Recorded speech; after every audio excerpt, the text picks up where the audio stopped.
प्रभू श्रीरामांचा भगवा झेंडा देऊन त्यांचं शिवसेनेमध्ये स्वागत करावं। जोरदार टाळ्यांच्या आवाजामध्ये स्वागत करूया। शिवसेना, घोषणा द्या जोरात, शिवसेना।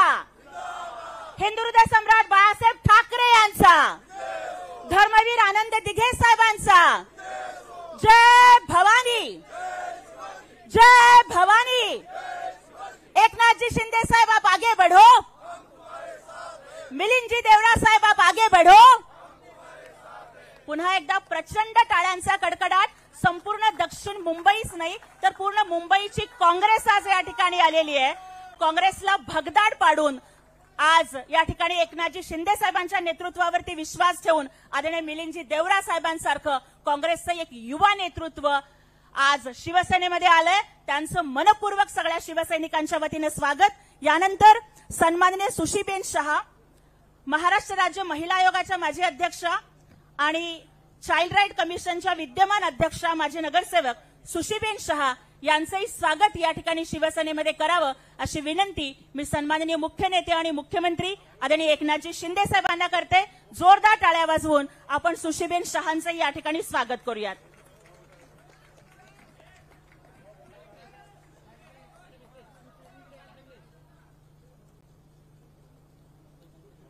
त्यानंतर सन्माननीय सुनीलजी नरसाळे साहेब, माजी नगरसेवक आणि vice president of Mumbai Congress, हे सुद्धा शिवसेनेमध्ये प्रवेश करत आहेत। सन्माननीय एकनाथजी शिंदे साहेबांच्या नेतृत्वावरती विश्वास ठेवून त्यांचंही या ठिकाणी स्वागत करावं अशी विनंती मी सन्माननीय मुख्यमंत्री महोदयांना करते।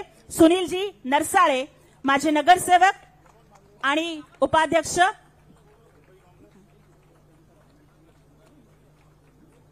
त्यानंतर Pramodji Mandrekar, district president of south Mumbai Congress and ex councillor Pramodji Mandrekar यांचाही या ठिकाणी प्रवेश होणार आहे। जोरदार टाळ्यांच्या आवाजात त्यांचं स्वागत करूयात।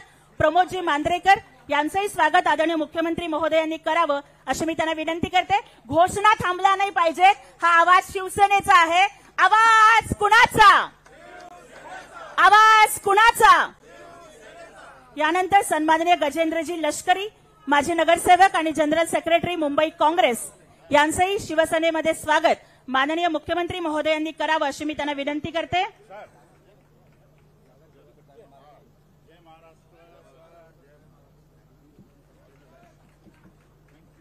टाळ्यांचा आवाज खूप कमी येतोय, तालियों की आवाज बहुत जोर से आनी चाहिए।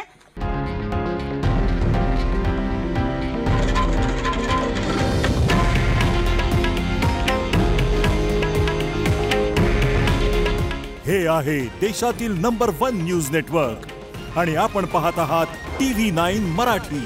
काळजी तुमची, हित महाराष्ट्राचं।